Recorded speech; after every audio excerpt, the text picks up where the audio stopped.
రోజు పత్రిక తెరవగానే ప్రజలకందరికీ కూడా ప్రభుత్వం మీద విరక్తి కలగాలి. సాక్షి వచ్చేటప్పటికి అది చదివేవాడికల్లా కూడా ఎక్కువగా 100కి 99.9 మంది వైసీపీ అభిమానులే చదువుతారు కాబట్టి దాంట్లో ఏం చేసినా అది ప్రభుత్వానికి అనుకూలంగానే ఫీల్ అవుతుంది. కానీ మిగతా పత్రికలు చదవడం ఎందుకు అనుకుంటారు, ఈనాడు కానీ ఆంధ్రజ్యోతి కానీ ఇవి జర్నలిజం కోణంలో అన్నట్టు. అది ఎప్పుడో చచ్చిపోయింది, తెలుగుదేశం పార్టీకి అనుకూలంగా ఎవరిస్తున్నాయని తెలిసిన ఆల్టర్నేటివ్ లేదు కాబట్టి వాటిని ఫాలో అవుతున్నారు. ఆ ప్రత్యామ్నాయం లేనితనాన్ని అడ్డు పెట్టుకునే ఇప్పుడు ఈనాడు నాటకం ఆడుతుంది.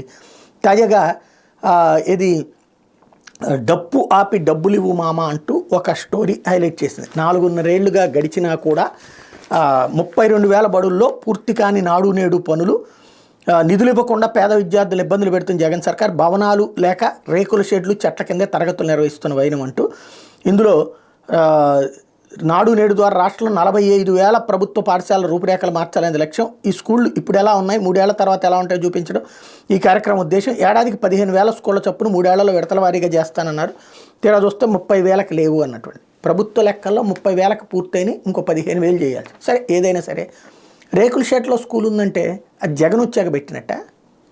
అంతకుముందు వస్తువులు ఉంటే పీకేసాడే ఎవడైనా, వస్తువులు లేవా అంటే అంతకుముందు లేకపోతే ఇప్పుడు చేసుకుంటూ వస్తున్నాడు.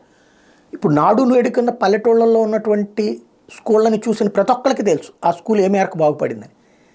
అది ఇతర దేశాల నుంచి ఇతర రాష్ట్రాల నుంచి వచ్చినోడు కూడా చూసినప్పుడు హ్యాపీగా ఫీల్ అవుతున్నారు. కానీ వాళ్ళు ఏమి టమ్క్లేసి చెప్పరు కదా. కానీ లేదు అన్నదాన్ని మాత్రం టమ్కేసి చెప్తుంది. మంచిని ఊరంతా వినేలా చెప్పు, చెడుని చెవులో చెప్పు అంటారు. వీళ్ళు చెడుని ఊరంతా వినేలా చెప్తారు, మంచిని మాత్రం అసలు ముట్టుకోరు. అది ప్రస్తుతం ఈనాడు ఆంధ్రజ్యోతి నైజం. కాకపోతే ప్రజలకి ఈ విషవృక్షం బారి నుండి రక్షించగలిగేవాడు ఎవడూ లేడు.